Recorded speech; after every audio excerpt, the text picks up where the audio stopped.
the winner by split decision in the red corner.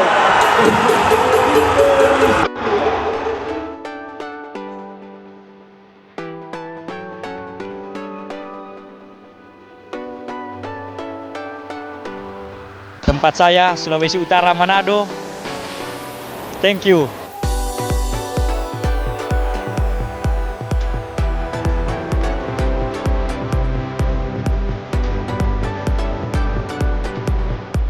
Bangga sekali karena ini pertama sekali saya ikut turnamen internasional yaitu SEA Games dan bisa mendapatkan medali emas. Persiapan diri cukup matang, bukan cukup matang, udah matang banget.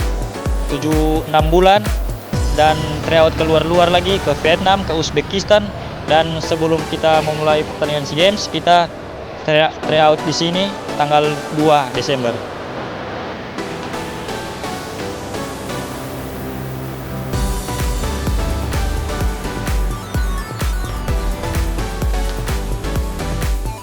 Target selanjutnya ya semua orang juga tahu kalau di amatir targetnya Olimpiade.